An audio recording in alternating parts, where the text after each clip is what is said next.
Bueno, pues yo voy a compartirles el último tema de esta serie, el orden de Dios para la familia cristiana. El tema número 27 ya, que con este damos conclusión a esta serie del orden de Dios para la familia cristiana. Este tema que hoy le titulé Las bodas del Cordero. Amén. Las bodas del Cordero. El texto base que vamos a estudiar, mis hermanos, va a ser el libro de Apocalipsis, capítulo 19, versos 7 al 9. Alguno de ustedes se preguntará, sobre todo los jóvenes, ¿no? Los que no están casados. ¿Cuántos no están casados aquí? A ver, levanten su mano. Los que no están casados. Muy bien, muy bien. Mira, José no está casado, pero... ¿Quién más no está casado aquí? A ver, no oír sus manos, hermano. ¿Qué? ¿Hermano, levantas la mano? ¿Hermano Robert? ¿No? Ah, ok. Dije, caray. Ok. Bueno, pues yo creo que algunos de ustedes se preguntarán qué es una boda, ¿no? Una boda. Mire, se le llama boda o casamiento a la ceremonia en que dos personas establecen sus relaciones conyugales. Es decir, es la unión civil o religiosa entre un hombre y una mujer. Generalmente, mis hermanos, eso se toma como un rito, ¿no?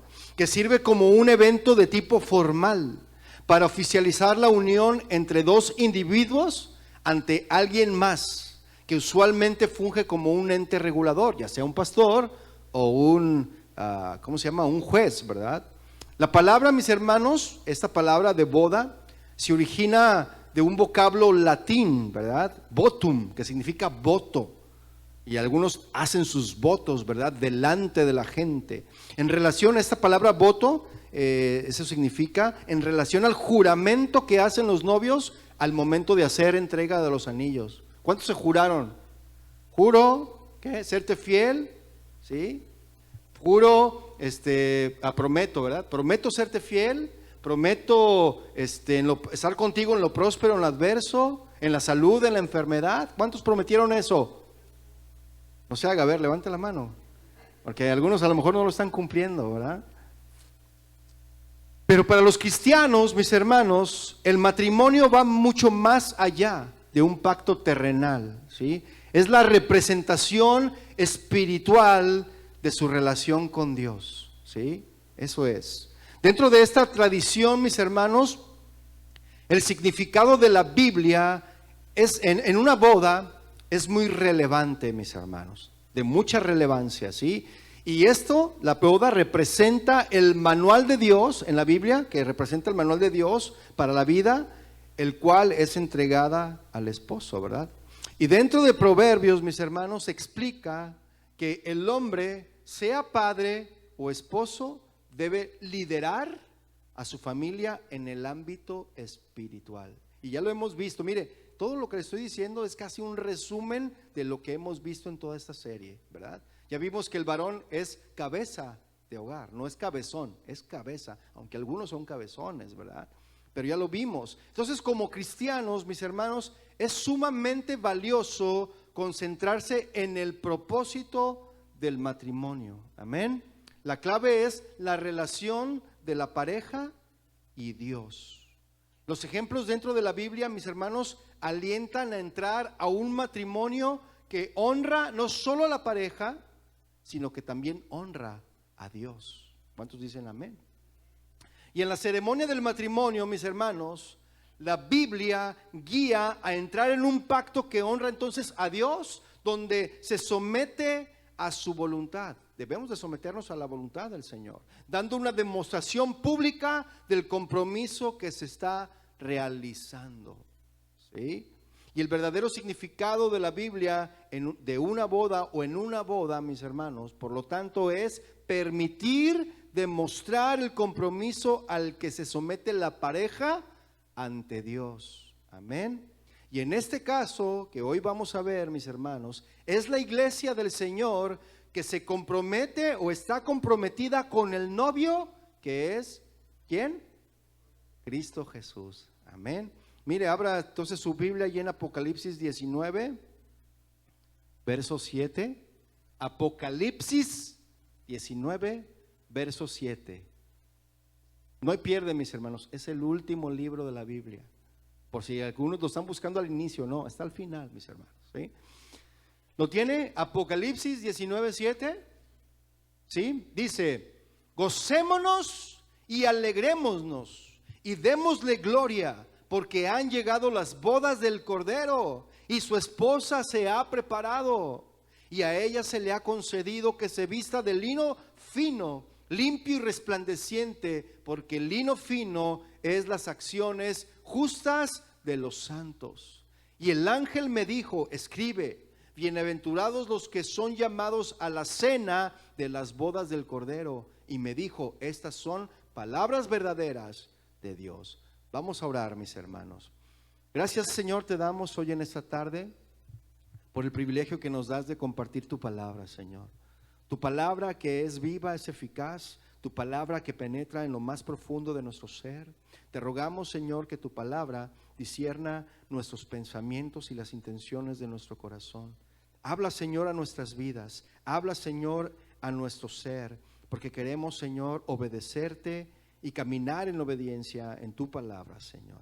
No solamente queremos ser oidores, sino también hacedores de ella. Gracias, Señor, por tu palabra que nos instruye, que nos guía y nos lleva a toda verdad. Te alabamos a ti y te bendecimos en el nombre de Jesús. Amén y amén. Y mis hermanos, Juan, ¿verdad? El apóstol Juan, en su visión de Apocalipsis 19, versículos 7 al 9, Juan vio, mis hermanos, y escuchó la voz de una gran multitud celestial, así como ahorita, ¿no? Que todos estaban cantando, se escuchaba una multitud cantando y alabándole al Señor, ¿verdad?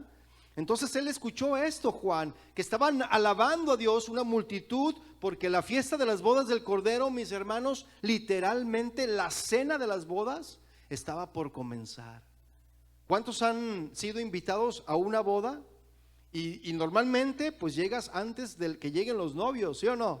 Y estás ahí, ¿por qué? Porque llegas temprano, porque quieres apartar el mejor lugar, porque no te quieres perder ese evento tan especial que es de algún familiar o de algún amigo, y no te lo quieres perder. Y llegas temprano, a la iglesia no, pero a la boda sí, llegas temprano porque quieres el mejor lugar, ¿verdad? Y quieres estar ahí en el frente, y a lo mejor lejos del sonido, porque a veces le suben a todo, ¿verdad? Y no se escucha. Y quieres estar ahí, y estás para estar atento y ver a los novios, ¿verdad? Y eso estaba por comenzar, se escuchaba una multitud, mis hermanos, ¿verdad? Y el concepto, mis hermanos, de la cena de las bodas es mejor entendido a la luz de las costumbres que se seguían en las bodas durante los tiempos de Cristo, mis hermanos, en los tiempos bíblicos, ¿verdad? Y esta costumbre, mis hermanos, respecto a las bodas, tenía 3 etapas principales, ¿sí? Y una cuarta etapa importante, que es el banquete de la boda. Primero, mis hermanos, se hacía un contrato de matrimonio, fíjese, ¿sí? Como el que se hace en el civil, ¿no? Primero se hace un contrato de matrimonio que era firmado por los padres de la novia y el novio. ¿Y qué cree? Los padres de la novia pagaban una dote. A mí no me pagaron, no, sí me pagaron, ¿verdad? Pagaban una dote al novio o a sus padres. Y esto daba, mis hermanos, inicio a lo que llamaban el periodo de los esponsales, ¿sí? Lo que ahora conocemos como el compromiso, ¿sí? La segunda etapa, mis hermanos, era lo que se le conoce como el desposorio. Y este periodo, mis hermanos, era en el que se encontraban José y María cuando se halló que ella estaba encinta, fíjese. Vaya por favor a el Evangelio de Mateo, en el capítulo 1, verso 18, para que veamos esto que les estoy hablando, ¿no? Esta segunda etapa. Ya vimos que la primera etapa es un contrato, un compromiso, ¿no? Los padres llegaban, me interesa tu hija, aquí está, le decían al novio, aquí está un pago, firmaban un contrato y ya estaban comprometidos. La segunda etapa es la del desposorio, ¿verdad? Donde se encontraban José y María. ¿Ya lo tiene Mateo 1:18? Fíjese lo que dice: el nacimiento de Jesucristo fue así, estando ¿qué? Desposada María su madre con José, antes que se juntasen, se halló que había concebido del Espíritu Santo. José su marido, como era justo y no quería infamarla, quiso dejarla secretamente. Ahora vaya a Lucas, por favor, al Evangelio de Lucas, en el capítulo 2, verso 4. Lucas 2, verso 4. Cuando lo tengan, dígame amén. Muy bien. ¿Lo tienen ya en todos?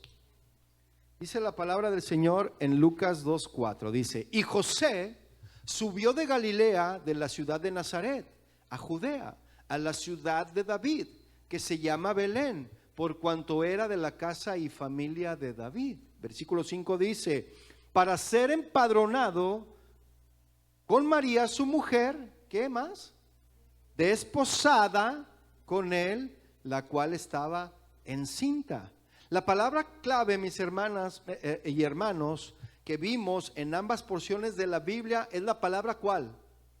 Desposar, ¿verdad? Vimos esa palabra clave, desposar. ¿Qué significa esta palabra desposar?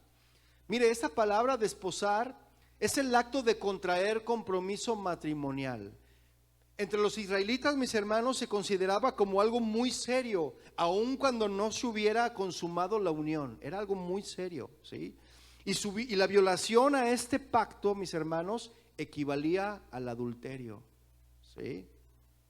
Por eso, mis hermanos, José pensó abandonar a María, a la cual había él ya desposado, ¿sí? Es decir, estaban ya comprometidos, estaban recién casados y recién habían ellos entonces contraído matrimonio. Y vean lo que dice Oseas con esta palabra de desposar. Vean lo que dice Oseas en el capítulo 2, verso 16, por favor. Oseas está entre el Génesis y el Apocalipsis, ahí lo va a encontrar.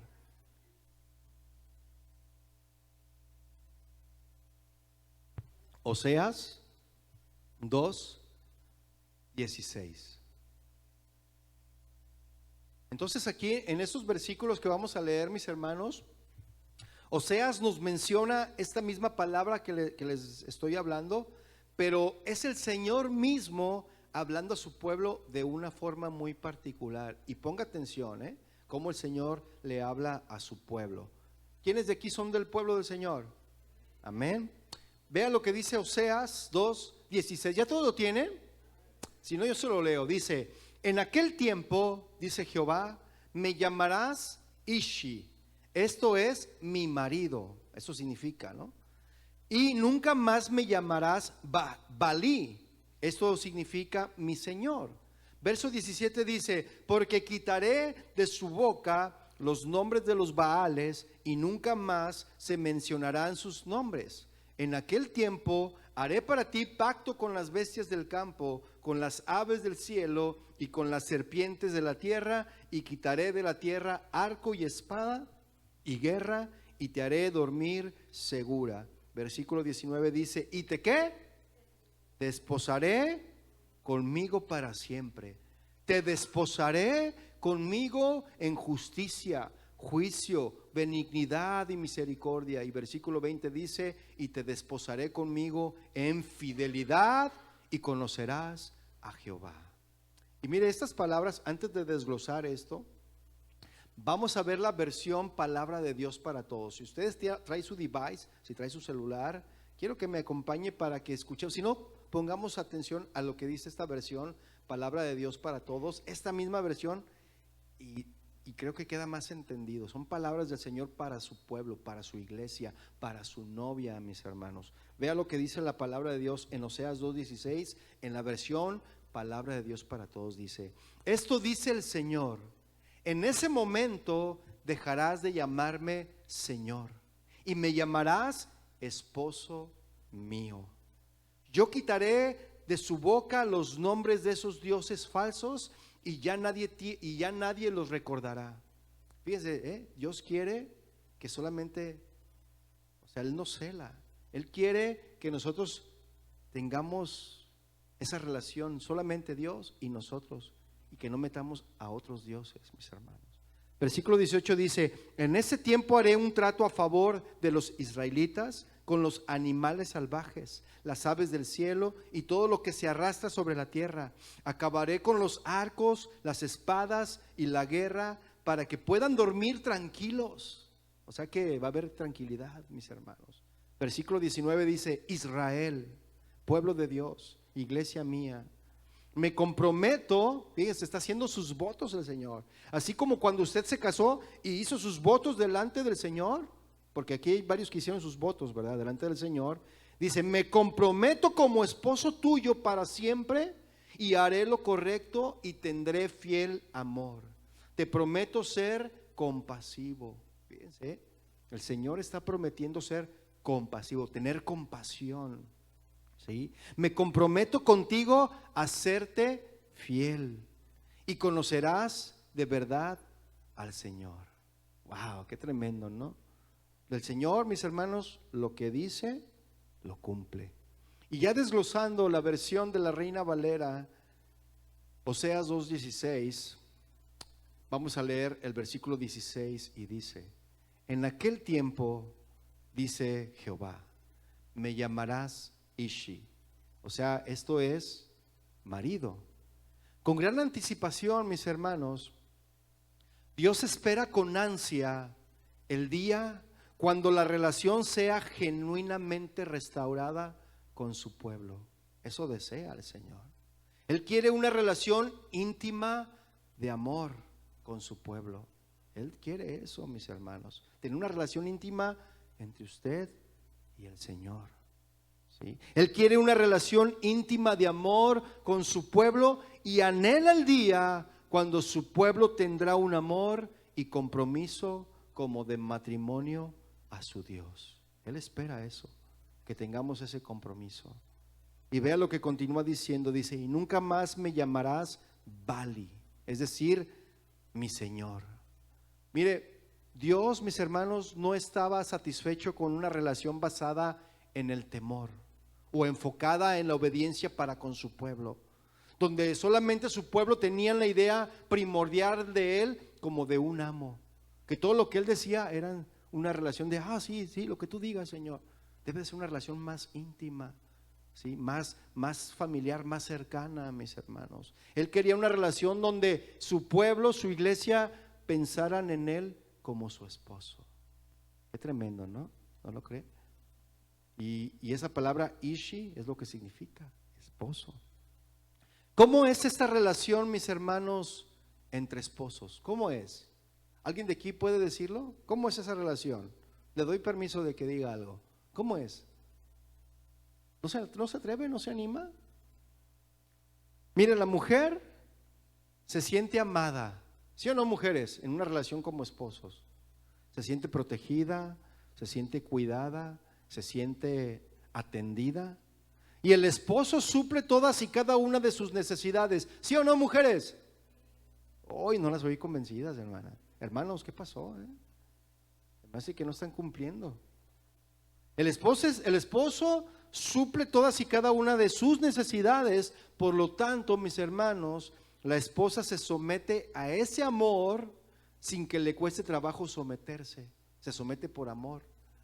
Porque hay algunos que dicen: no, la palabra de Dios dice que te sometas a tu marido. Sí, pero dice que el varón tiene que amar a la mujer y tratarla como vaso frágil, para que entonces la mujer pueda someterse al marido. ¿Cuántos dicen amén? ¿Sí?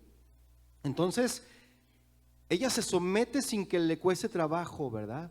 Y ama y valora y respeta a su marido, porque el marido ama a su mujer y la trata como vaso frágil. Amén.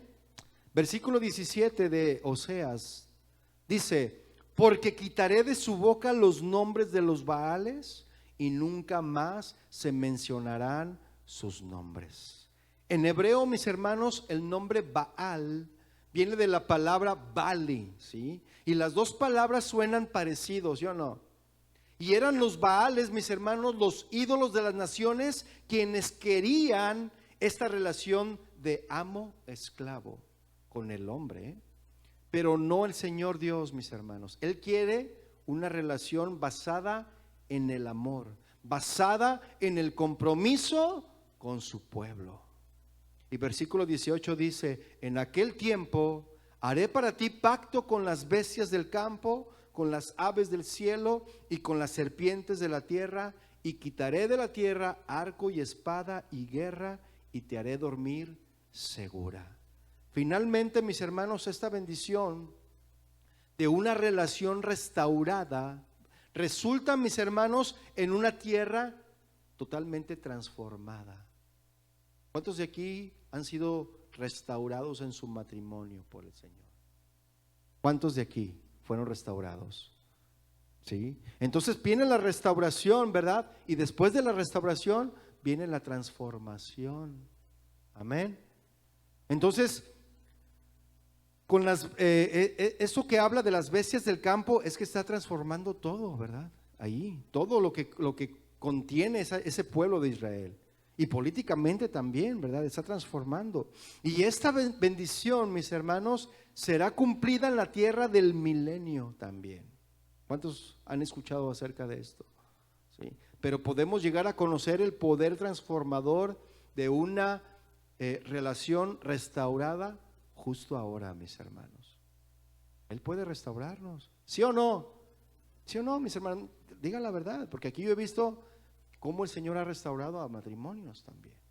Ha restaurado a varones y a mujeres también. ¿Sí o no, hermanos?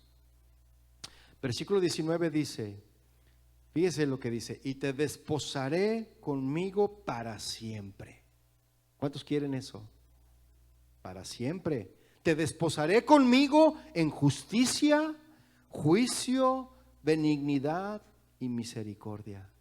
Y te desposaré conmigo en fidelidad y conocerás a Jehová.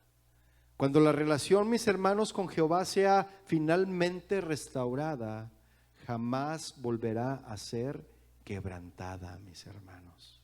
La relación será restaurada en un cimiento sólido. ¿Y cuál es ese cimiento sólido? Mire, aquí para que los muros no caigan, están en cimientos sólidos, ¿sí?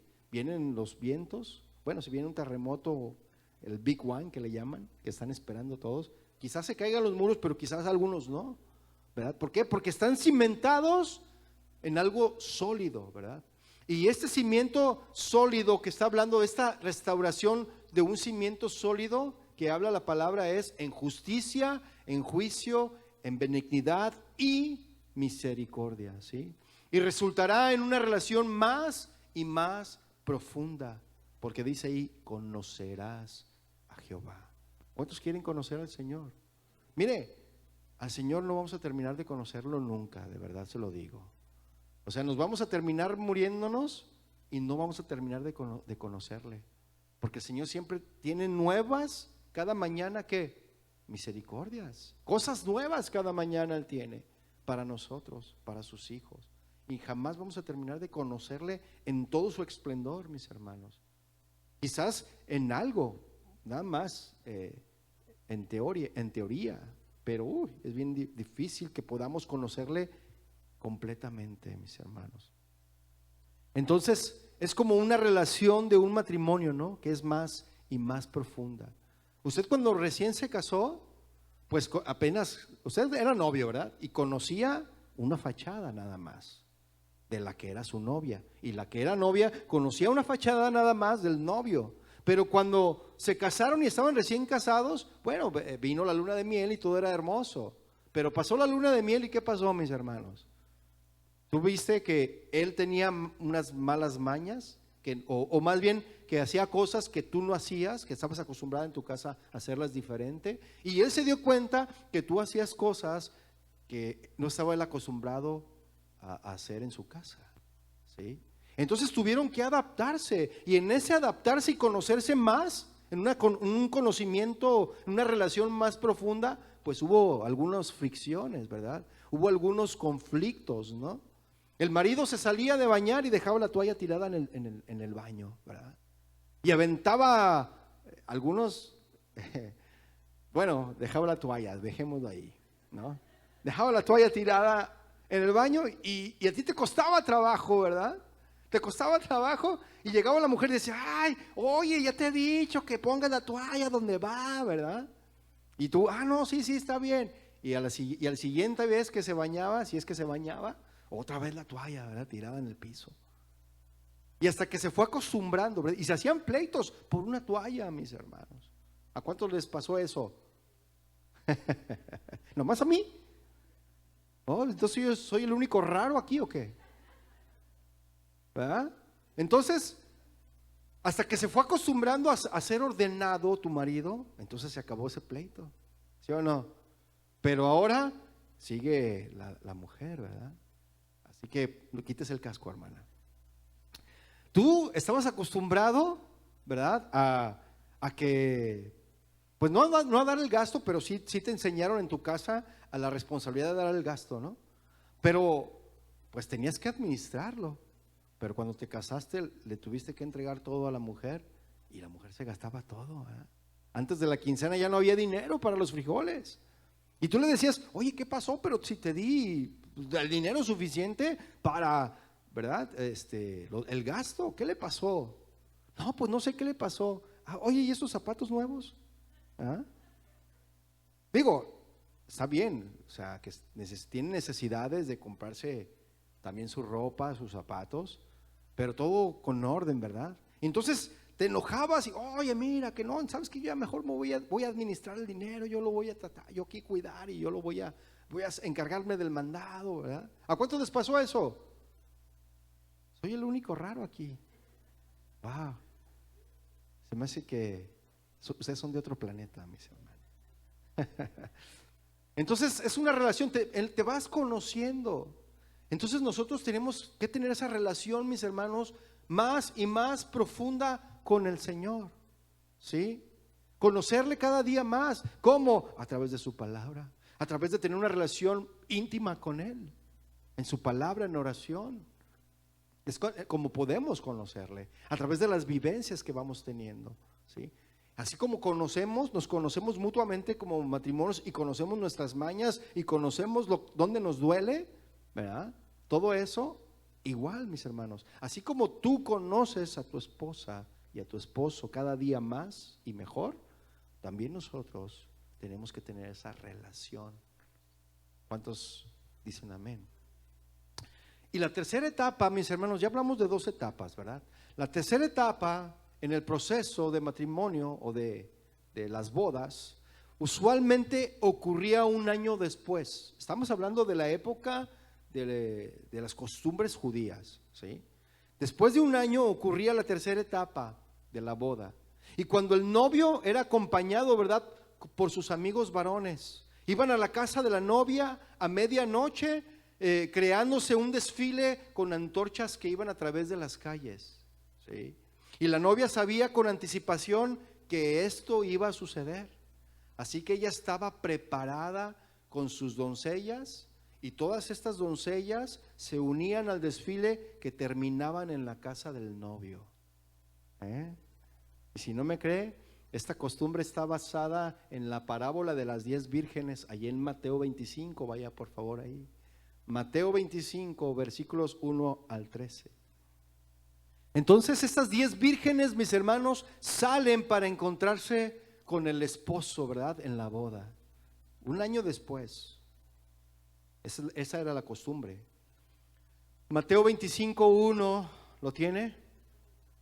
Dice, entonces, el reino de los cielos, mire, Mateo 24 terminó con una parábola, si usted lo ve ahí, obsérvelo, terminó con una parábola que lleva la intención de enfatizar la idea de la preparación para la venida de Jesús. Véalo, ahí está. ¿Qué dice la parábola de qué? No, antes de las 10 vírgenes. La venida del Hijo del Hombre. ¿Ya ve? Ahí están preparándolo ya en Mateo 24. Y en Mateo 25, mis hermanos, dice, comienza con otra parábola bajo el mismo principio, ¿sí? Termina con una parábola que llevaba la intención de enfatizar la idea de la preparación para la venida de Jesús, y Mateo 25 comienza con una parábola bajo el mismo principio, mis hermanos, ¿sí? Continúa diciendo el versículo 1 de Mateo 25, será semejante a 10 vírgenes que tomando sus lámparas. Fíjese, entonces el reino de los cielos será semejante a 10 vírgenes que tomando sus lámparas. Como le mencioné, había 4 etapas, ¿sí?, para una boda judía en aquel entonces. No sé si todavía, pero la primera etapa era el compromiso, un acuerdo formal hecho por los padres. Se lo digo para que no se lo olvide, ¿sí? La segunda etapa era el desposorio, la ceremonia donde se hacían compromisos mutuos. Y la tercera etapa, mis hermanos, era el matrimonio, aproximadamente un año después, cuando el esposo llegaba en un momento inesperado por su novia. Él llegaba en un momento inesperado por su novia, pero la novia estaba preparada, esperando cuando llegara el novio. Iba a llegar inesperadamente. Ella no sabía cuándo iba a llegar, pero estaba preparada para recibir al novio. Fíjese, ¿eh? Y la cuarta, mis hermanos, era el banquete de bodas. Cuando llegaba el esposo, mis hermanos, las damas que atendían a la novia salían a recibir al esposo con las lámparas iluminadas, ¿verdad? Ellas salían así con sus lámparas iluminadas para guiarlo a él y a sus compañeros a la casa, a ella, a la casa, y ella, más bien la novia, la que iba a ser la esposa, las amigas o las damas iluminaban el camino al novio para llevarla a la casa de las novias. Sí, así era. Y algunos preguntan, ¿verdad?, ¿por qué Jesús describió 10 vírgenes y no otro número? ¿Por qué? Pero según los historiadores o los que saben, las autoridades del Talmud dijeron que usualmente había 10 lámparas en una procesión nupcial, que así se usaba, ¿verdad? En una procesión nupcial, y era un número común de una fiesta de bodas, 10. El punto, mis hermanos, que estamos viendo aquí no es la virginidad de estas 10 jóvenes, la cual es asumida, ¿sí?, sino simplemente que ellas son 10 mujeres solteras invitadas a la boda. Porque dice que salieron ahí en el mismo versículo que estamos viendo, dice que salieron ¿a qué? A recibir al esposo. En esta parábola, mis hermanos, las primeras 2 etapas ya habían tomado lugar en esta parábola. Ahora las 10 vírgenes esperan la llegada del esposo por la novia. Ver al novio como Jesús mismo parece justificado a la luz de Mateo 9:15, mis hermanos. Deje un apartado ahí en Mateo 25 y vaya por favor a Mateo 9, versículo 15, para ver al novio, ¿verdad? O sea, Jesús se ve como el novio. La palabra, a la luz de las Escrituras, la palabra justifica a Jesús como el novio mismo. Mateo 9:15, ¿lo tiene? Qué rápidos, hermanos. Mateo 9:15 dice: Jesús les dijo: ¿acaso pueden los que están de bodas tener luto entre tanto que el esposo está con ellos? Pero vendrán días cuando el esposo les será quitado y entonces ayunarán. Y esta, mis hermanos, es una ilustración que las Escrituras utilizan en el Antiguo Testamento y lo utilizan frecuentemente para describir a Dios, no al Mesías, como el novio, mis hermanos. Lo describen como el novio. Y también la describen a Israel como la novia, ¿sí? Y vea qué hermosas palabras de nuestro Dios, mis hermanos, dirigidas a su pueblo, dirigidas a su novia. Allí en Isaías, por favor, 54, verso 4. Vamos a ver Isaías 54, 4. ¿Lo tiene?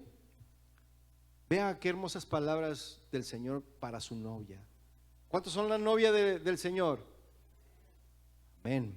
Dice: no temas, pues no serás confundida, y no te avergüences, porque no serás afrentada, sino que te olvidarás de la vergüenza de tu juventud y de la afrenta de tu viudez, no tendrás más memoria. Porque tu marido es, ¿quién? Tu hacedor, Jehová de los ejércitos es su nombre, y tu Redentor, el Santo de Israel, Dios de toda la tierra, será llamado. Porque como a mujer abandonada y triste de espíritu te llamó Jehová, y como la esposa de la juventud que es repudiada, dijo el Dios tuyo: por un breve momento te abandoné, pero te recogeré con grandes misericordias. Con un poco de ira escondí mi rostro de ti por un momento, pero con misericordia eterna tendré compasión de ti, dijo Jehová tu Redentor. Y denle una vuelta ahí a unos cuantos capítulos, ahí mismo en Isaías, capítulo 62, verso 4, por favor. Isaías 62, verso 4 dice: nunca más te llamarán desamparada, ni tu tierra se dirá más desolada, sino que serás llamada ¿cómo? Hepsiba. Y esto significa, mis hermanos, mi deleite está en ella. Eso significa.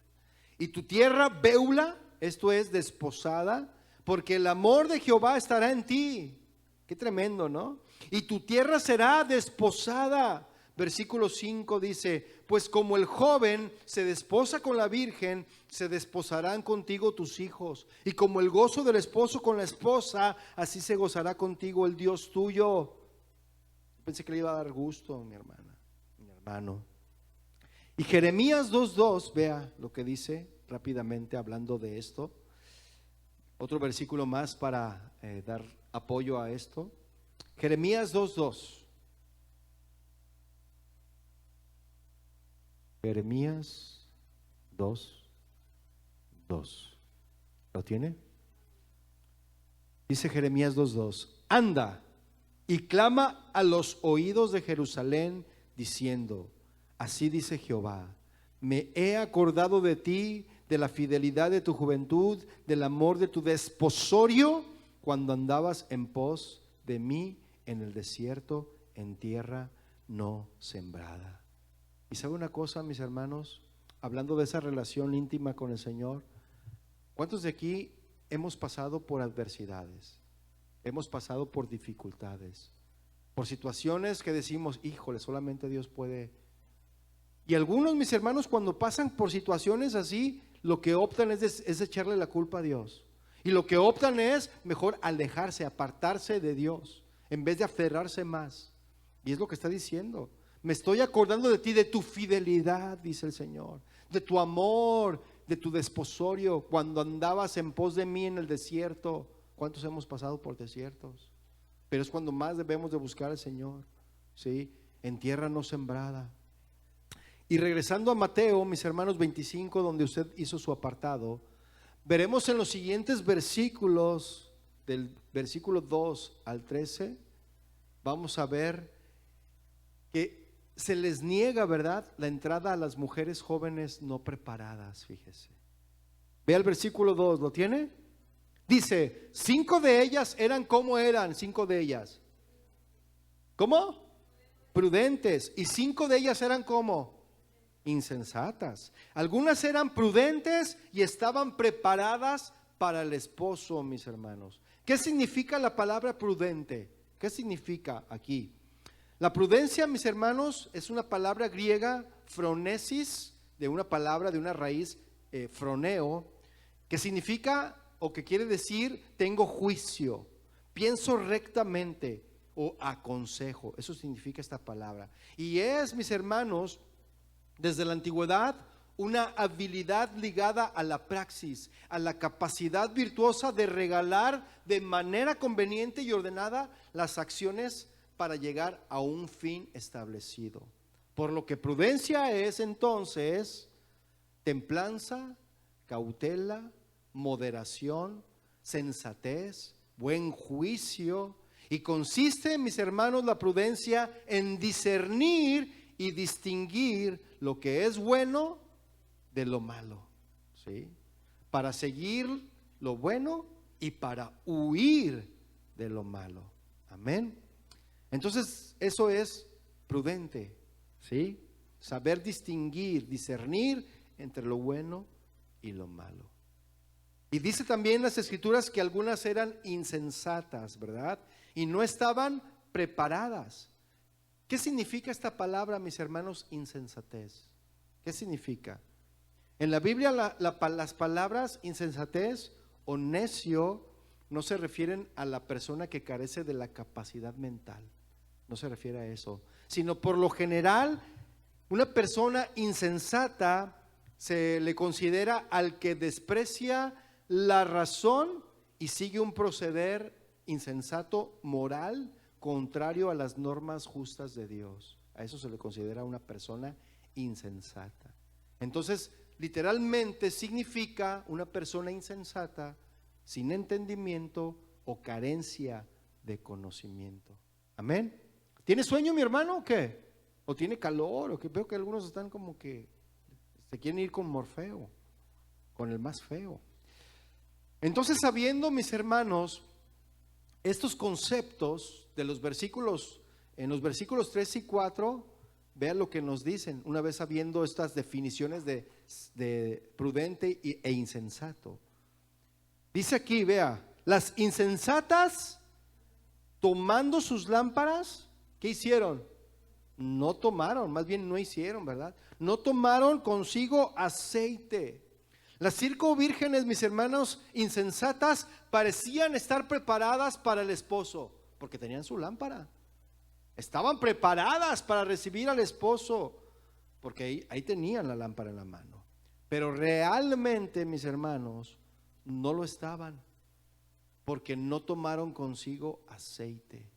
Y ponga atención en esto, en aceite. Aparentemente, mis hermanos, esto que le explico es una procesión de antorchas. Las lámparas que dice ahí, esa palabra lámpara era una antorcha con era un madero con una especie de como de plato en la parte superior donde se ponía el aceite y había como esponja, como cuerda, y ahí se encendía e iban encendidas. El aceite era lo que ayudaba a mantener encendida la lámpara, ¿sí? Entonces, las antorchas consistían en eso, en un bastón, ¿verdad? Sostenido en la mano con un plato hacia arriba. Y vea lo que dice el versículo 4. Mas las prudentes tomaron aceite en sus vasijas juntamente con sus lámparas. O sea, fueron prudentes, ¿verdad? Las vírgenes prudentes, mis hermanos, tenían un suministro extra de aceite. Tenían la lámpara llena de aceite, pero aparte traía un suministro de aceite. Versículo 5 dice, y tardándose el esposo, las 10 vírgenes, mis hermanos, ¿verdad? Se durmieron, ¿cómo ve? Porque dice que se estaba tardando, parecía que tardaba. La palabra dice que muchos tienen por tardanza la promesa del Señor. El Señor va a venir. ¿Cuándo? Solamente el Padre lo sabe. Pero Él va a venir por la novia. Y tenemos que estar preparados, mis hermanos. ¿Sí? Y aquí dice que tardándose el esposo, aparentemente el esposo se estaba tardando ya. ¿Sí?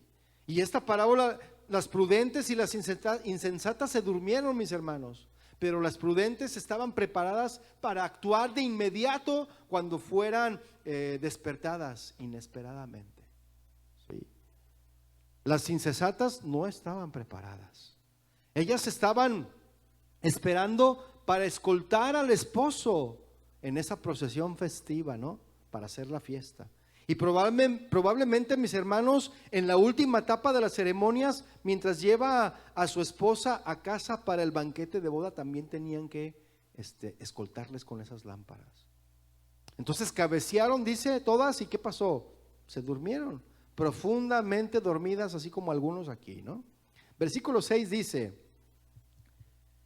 y a la medianoche se oyó un clamor, a la medianoche.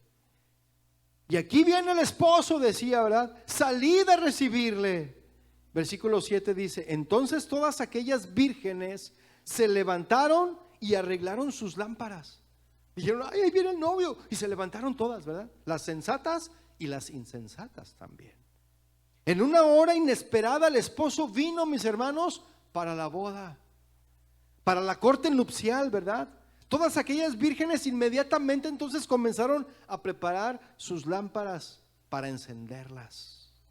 Y esta frase, mis hermanos, que dice ahí, arreglaron sus lámparas, es literalmente poner sus antorchas en orden. Comenzaron a arreglarlas, a ponerlas en orden, a prepararlas para encenderlas, ¿sí? Es una advertencia, mis hermanos, dirigida específicamente a aquellos dentro de la iglesia, ¿sí? Y que no deben asumir que su futuro está incondicionalmente asegurado. Estamos asegurados, mis hermanos, ¿sí? Las 10 esperaban estar en el banquete, como lo están aquí. ¿Cuántos esperan estar en el banquete en las bodas del Cordero? Sí, todos esperamos, claro que sí. Hasta que llegue, mis hermanos, el momento, no va a haber diferencia aparente, ¿sí? Pero en el momento de la verdad, vamos a ser separados, mis hermanos, los que vamos a estar preparados y los que no. ¿Cómo ve? Versículo 8 dice: y las insensatas dijeron a las prudentes: danos de vuestro aceite, porque nuestras lámparas se apagan. ¿Se fija? Las vírgenes insensatas no estaban preparadas porque les faltaba aceite para sus lámparas. En muchos pasajes bíblicos, mis hermanos, el aceite es un emblema, es un símbolo del Espíritu Santo, como lo menciona en Éxodo 29:5. Yo le voy a leer la Nueva Versión Internacional de Éxodo 29:5. Deje un apartado ahí en Mateo 25 y vayamos por favor rápidamente a Éxodo 29:5 para que veamos este símbolo del Espíritu Santo como el aceite. ¿Sí? ¿Lo tiene? Éxodo 29:5 dice: tomarás las vestiduras y le pondrás a Aarón la túnica, el efod con su manto y el pectoral. El efod se lo sujetarás con el cinturón. Le pondrás el turbante en la cabeza y sobre el turbante la tiara sagrada. Versículo 7 dice: luego lo ungirás derramando el aceite ¿de qué? De la unción sobre su cabeza. ¿Quién es el que da la unción, mis hermanos? El Espíritu Santo. Amén. Sin aceite, mis hermanos, los que iban a la fiesta no estarían preparados para recibir al esposo. Sin el Espíritu Santo, mis hermanos, nadie está listo para el regreso de Jesús. Sin el aceite, mis hermanos. A continuación le mencionaré algunas características que tiene el aceite. Mire, el aceite de olivo es una buena representación del Espíritu Santo por muchas razones, mis hermanos. El aceite lubrica cuando se usa para ese propósito. Hay poca fricción y desgaste entre los que están lubricados por el Espíritu de Dios. ¿Sí o no? Sí, espero me esté entendiendo. El aceite sana, ¿sí o no? Y fue usado, mis hermanos, como un tratamiento médico en tiempos bíblicos. El Espíritu de Dios, mis hermanos, trae sanidad y restauración, ¿sí o no? El aceite alumbra cuando se quema en una lámpara. Y donde está el Espíritu de Dios, hay luz. Amén. El aceite calienta cuando se usa como combustible para una llama. Y donde el Espíritu de Dios está, ahí hay calor y confort. ¿Sí o no? El aceite vigoriza, mis hermanos, cuando se usa para masajear. ¿Sí o no? Porque el aceite se necesita para dar masaje. El Espíritu Santo nos vigoriza para su servicio. ¿Sí?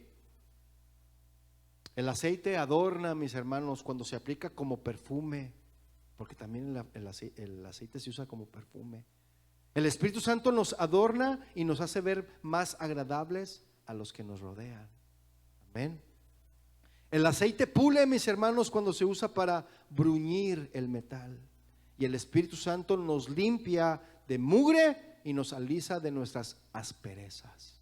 El Espíritu Santo, mis hermanos. Nadie, mis hermanos, puede ser un verdadero cristiano sin el Espíritu Santo que mora en él.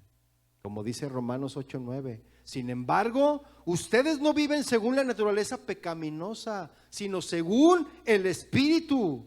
Y si es que el Espíritu de Dios vive en ustedes, y si alguno no tiene el Espíritu de Cristo, no es de Cristo. ¿Se fija? Esta parábola, mis hermanos, que estamos viendo de Mateo 25, esta parábola de Jesús probablemente no quiso dar a entender una separación entre los cristianos que están llenos del Espíritu y los que no están llenos del Espíritu. Es probable, mis hermanos, que la distinción sea entre cristianos verdaderos y cristianos falsos. Esa es la diferencia, está haciendo esa separación. Sin embargo, mis hermanos, una clave para ser un cristiano preparado es estar constantemente siendo llenado por el Espíritu. ¿Sí? Efesios 5:18 dice: no se emborrachen con vino que lleva al desenfreno, al contrario, sean llenos ¿de qué? Del Espíritu. Y mucha de la debilidad, mis hermanos, mucha de la debilidad de un cristiano, la derrota y el estancamiento en nuestras vidas espirituales puede explicarse si no estamos siendo constantemente llenados por el Espíritu. Si nosotros no nos llenamos de su Espíritu, mis hermanos, es por eso que diario estamos ahí desanimados. Es por eso que diario tenemos problemas. Es por eso que no salimos de una cuando ya estamos entrando a la otra. Es porque no nos llenamos de su Espíritu, ¿sí? Y estamos estancados en nuestra espiritualidad, en nuestra relación con Dios. Y continúa diciendo la parábola de Mateo 25 en el versículo 9. Regrésese ahí, por favor. Yo sé que el calor que está haciendo es pesado y eso provoca a veces que pues se maree, ¿no? Pero hay que aguantar un poquito, ¿no? Versículo 9 dice: mas las prudentes respondieron diciendo: para que no nos falte a nosotras y a vosotras, id más bien a los que venden y compren para vosotras mismas. Pero mientras ellas iban a comprar, vino el esposo, y las que estaban preparadas entraron con él a las bodas, y se cerró la puerta. El castigo, mis hermanos, fue severo para las vírgenes insensatas. El castigo fue severo para los que no estaban preparados, ¿sí? No se les permitió ir a la boda y se cerró la puerta contra ellas. Ahora sí que ya nadie las podía abrir esa puerta, ¿sí? Y vea lo que dice el versículo 11. Después vinieron también las otras vírgenes, las que fueron a comprar el aceite, ¿verdad? Diciendo: Señor, Señor, ábrenos. Pero ¿qué dice el versículo 12? Mas él respondiendo dijo: de cierto os digo que no os conozco. Qué tristeza, ¿no? El apelo de las muchachas, mis hermanos, y la respuesta del esposo nos hacen recordar las palabras escalofriantes de Mateo 7:21. Vaya, por favor, deje un apartado ahí y vaya a Mateo 7:21 para que vea que son las mismas palabras que Jesús mencionó ahí. Mateo 7:21 dice: no todo el que me dice Señor, Señor, entrará en el reino de los cielos, sino solo el que hace la voluntad de mi Padre que está en el cielo. Muchos me dirán en aquel día: Señor, Señor, ¿no profetizamos en tu nombre? Y en tu nombre expulsamos demonios e hicimos muchos milagros. Es más, iba los viernes y los domingos a la iglesia. Allí estaba yo sentado puntualmente a escuchar tu palabra.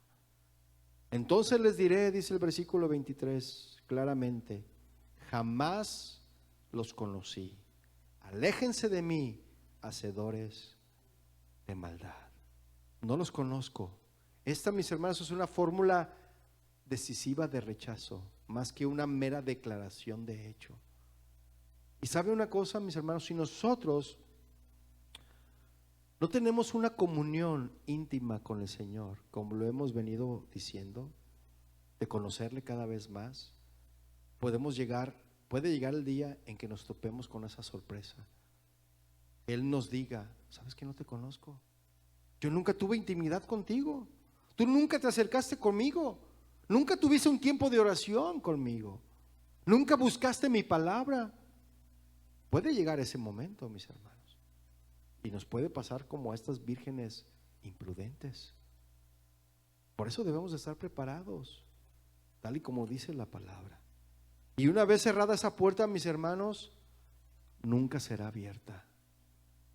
Y hay algunos que esperan y sueñan que se abrirá esa puerta después de la muerte para aquellos que han muerto sin arrepentirse. Pero no hay nada en las Escrituras, mis hermanos, que apoye eso. Cualquier esperanza más allá de la que es revelada en la palabra de Dios es una ilusión y es una trampa. Continuando con Mateo 25, regrésese al versículo 13. Velad pues, porque no sabéis el día ni la hora en que el Hijo del Hombre ha de venir. ¿Cuántos de aquí saben cuándo va a venir el Señor? Hay algunos que decían, no, el 2000. En el 2000 ya se acaba el mundo. Va a venir, ¿no? Bueno, no decían que va a venir, pero decían que se iba a acabar el mundo, ¿no? Y ya pasó el 2000 y nada. No, en el 2012. Ya pasó el 2012 y nada. Y sigue diciendo la gente que para tal fecha se va a acabar el mundo. Pero que sigan diciendo porque nadie sabe. ¿Sí? Solamente el Padre de los cielos. Entonces el propósito, mis hermanos, de esta parábola es muy sencilla. Debemos de estar preparados, ¿sí o no? Y el precio por no estar preparados es demasiado alto. Yo quiero estar preparado, mis hermanos. Yo sí quiero, no sé usted, ¿verdad? Ahora vamos a la cuarta fase. Ya vimos la primera, la segunda, la tercera, vamos a la cuarta fase, mis hermanos. Esta cuarta fase era la cena de las bodas, la boda de la cena de las bodas, perdón, que podría durar por días, ¿sí? Tal como lo ilustra el Evangelio de Juan. ¿Se acuerdan de las bodas de Caná? De Canaán, de Caná o de Canaán, no de Caná, ¿verdad? Las bodas de Caná, que las bodas duraban días, ¿sí? Lo que describe la visión de Juan, mis hermanos, entonces en Apocalipsis, es la celebración de las bodas del Cordero, es decir, de Jesucristo y su novia, ¿sí? Que es la iglesia, en su cuarta fase, mis hermanos. La implicación es que las dos primeras fases que ya vimos, ya ocurrieron, mis hermanos. Las dos primeras fases de las bodas ya ocurrieron. Y la primera y la segunda fase fue cumplida en la tierra cuando cada creyente puso su fe en Cristo como su Salvador. Amén. Y la dote pagada al padre del novio, al Dios Padre, sería la sangre de Cristo, mis hermanos, derramada en el nombre de la novia. ¿Sí? Entonces la iglesia que se encuentra en la tierra actualmente está comprometida con Cristo. O eso deberíamos de estar comprometidos, ¿verdad? Con Cristo, la novia. Nosotros somos la novia, mis hermanos, y debemos de estar comprometidos con Cristo. Y al igual que las vírgenes prudentes de las lámparas de la parábola, mis hermanos, todos los creyentes debemos permanecer vigilantes y en espera de la aparición del novio, de la segunda venida, mis hermanos. Y la tercera fase simboliza el arrebatamiento, mis hermanos, de la iglesia.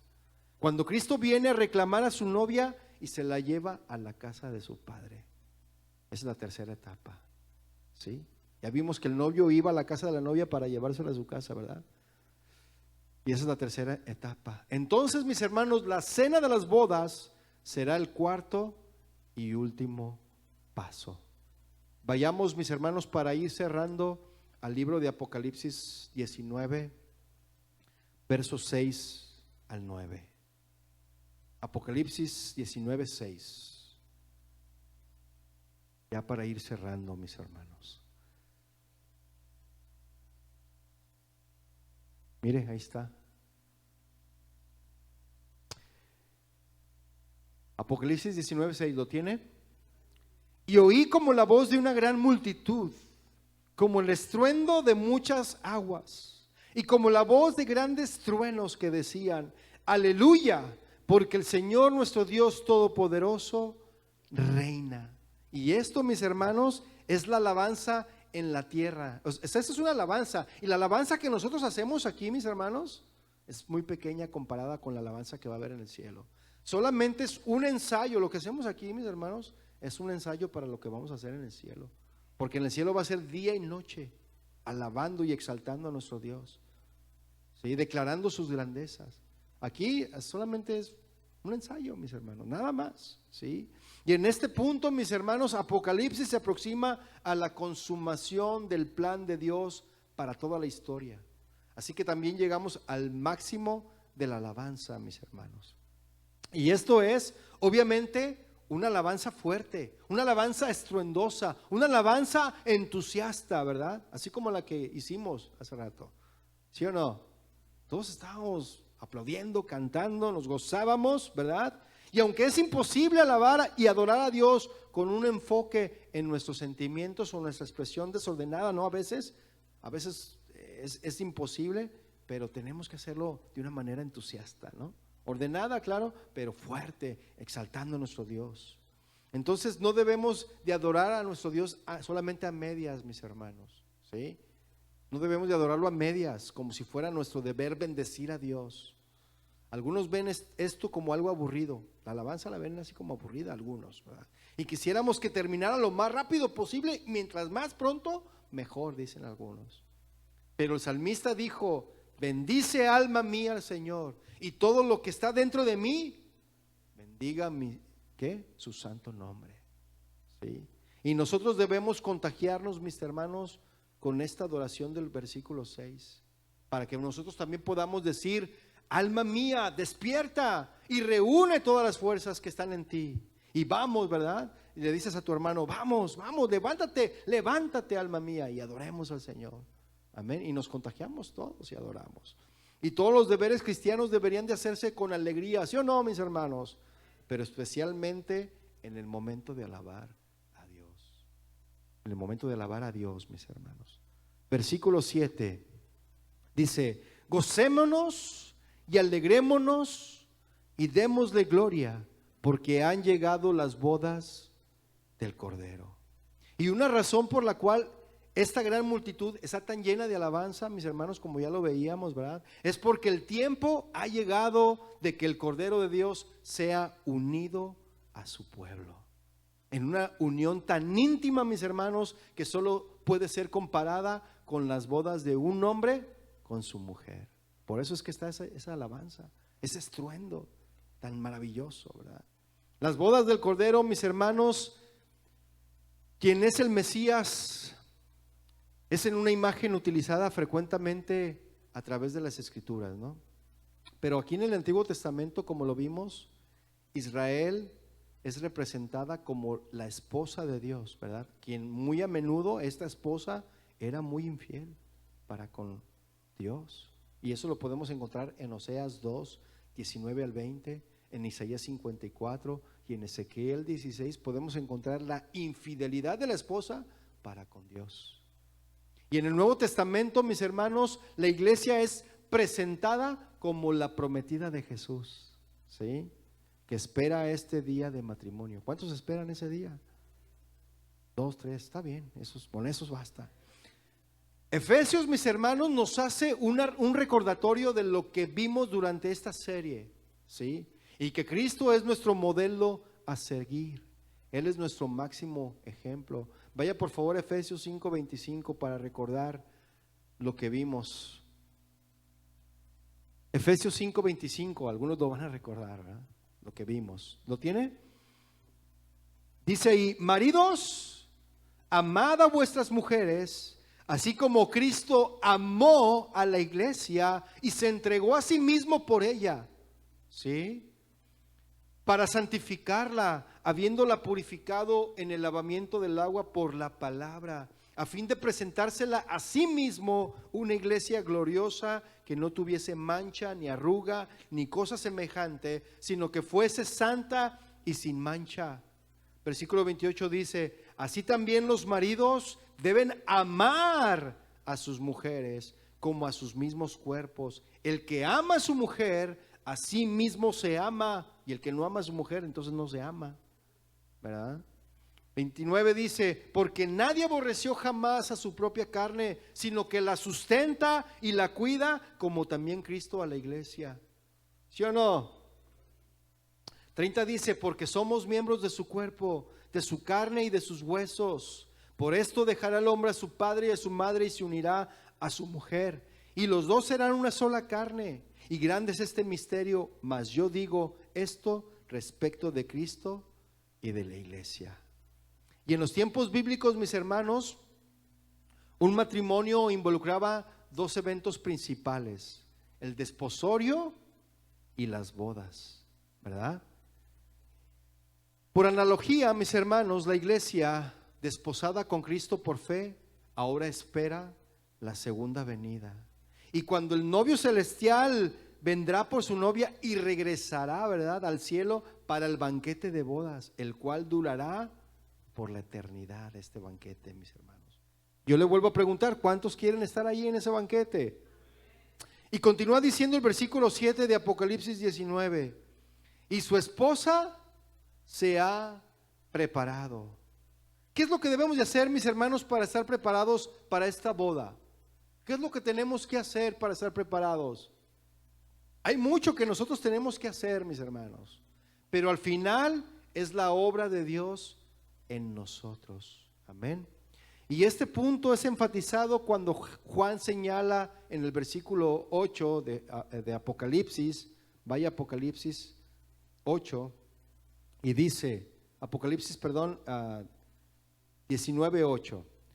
Dice, y a ella se le ha concedido que se vista de lino fino, limpio y resplandeciente. Y hasta muchos cantan, ¿verdad?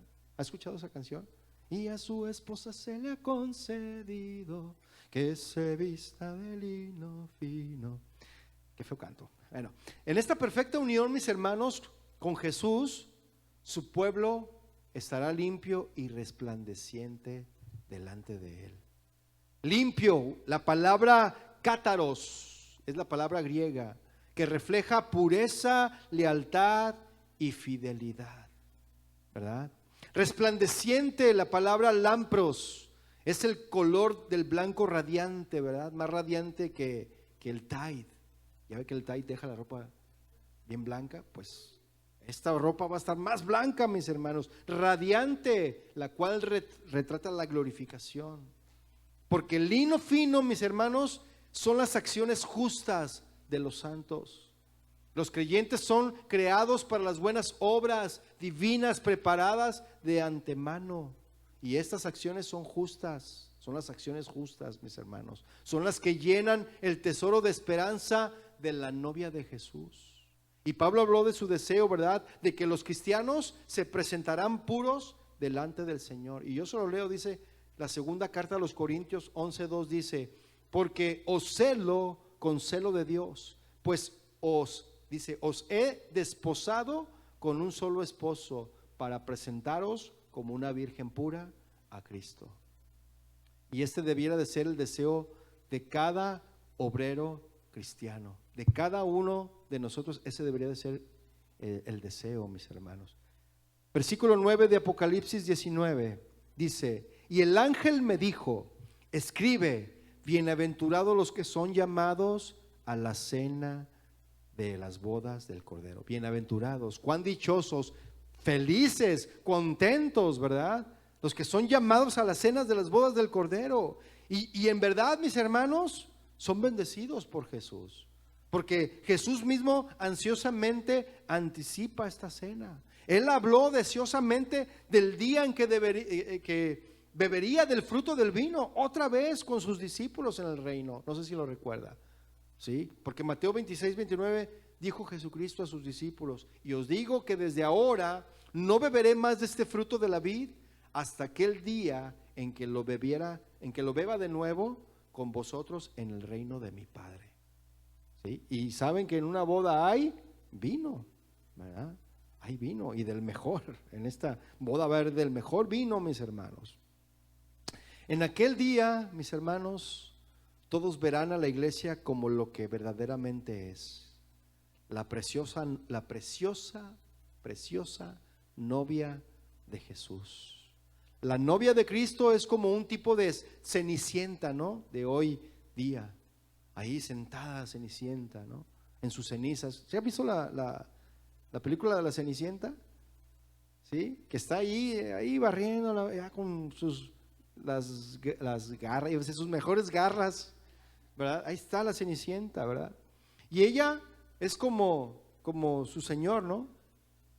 O sea, esta Cenicienta es despreciada, es rechazada por los hombres. Y los vigilantes la golpean, ¿verdad? Y se llevan su velo, pues no la conocen. Y de la misma manera, mis hermanos, que no conocen al Señor, ¿verdad? Pero cuando Él aparezca, mis hermanos, en su gloriosa manifestación, ella también brillará como el sol en el reino del Padre. ¿Y sabe una cosa, mis hermanos? Hay de aquellos que lastiman a la novia del Señor. Hay de aquellos que manosean a su novia. Hay de aquellos que abusan de la novia del Señor. Porque el lago de fuego está preparado para todos ellos si no se arrepienten. Y continúa diciendo el versículo 9 de Apocalipsis 19. Y me dijo, estas son palabras verdaderas de Dios. Y esta, mis hermanos, es una nota necesaria de seguridad para nosotros. Esta consumación, mis hermanos, tendrá lugar, y aunque parezca muy bueno para ser cierto, esto va a suceder, mis hermanos. Dios dijo y Dios lo hará. Ya para concluir, mis hermanos, y váyase poniendo de pie, por favor. Vamos a concluir. Gracias, Señor.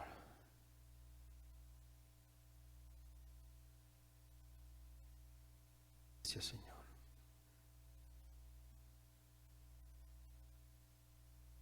Los invitados a la celebración de las bodas, mis hermanos, no serán solo la iglesia como la novia de Cristo, sino también otros, Los otros incluyen a los santos del Antiguo Testamento, quienes serán resucitados en la segunda venida del Señor. Así como los mártires muertos en la tribulación, ¿verdad? Y como el ángel le dijo a Juan que se escribiera, le dijo, bienaventurados los que son llamados a la cena de las bodas del Cordero. ¿Cuántos quieren ser llamados a la cena de las bodas del Cordero? Cierre sus ojos, por favor, vamos a orar. Padre, te damos gracias a ti hoy en esta noche por tu palabra. Sabemos, Padre, que tú un día vendrás por tu iglesia. Y sabemos que ese día está próximo a llegar. ¿Cómo lo sabemos? Porque vemos las señales, Señor. Tú dijiste que en los últimos días, antes de tu venida, vendrían terremotos, habría pestes, se levantaría nación contra nación. Y ya lo estamos viendo, Señor. Tú vienes pronto por tu iglesia. Tú vienes pronto por tu novia. Y nosotros debemos estar preparados, Señor, para cuando tú vengas por tu pueblo. Tenemos que llenar nuestra lámpara de aceite, mis hermanos. Que nuestra lámpara no se apague. Y que día a día llenemos nuestra lámpara con ese aceite que es su Espíritu Santo.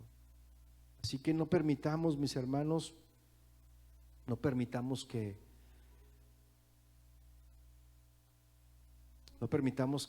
nos desviemos, mis hermanos, que nos apaguemos, sino que busquemos al Señor siempre día y noche. Levanta tu voz al Señor y dile, Señor, yo quiero estar preparado. Y en lo que tú llegas, Señor, en lo que tú vienes, yo caminaré conforme a tu palabra, a tu voluntad. Yo quiero agradarte a ti en todo, Señor. Conocerte cada día más y más, Señor. Sabemos, Padre, que tú no quieres que nadie perezca, sino que todos procedan al arrepentimiento. Por eso es que tú estás tardando en venir, Señor. Pero yo quiero ponerme a cuentas contigo, Señor. Llena, Señor, mi lámpara de aceite. Lléname, Señor. Gracias, Padre, por tu amor. Y yo quiero estar ahí en las bodas. Yo quiero estar ahí festejando, Señor, esta boda, este matrimonio. Gracias, Señor. Te bendecimos a ti y te damos gracias en el nombre de Jesús. Amén.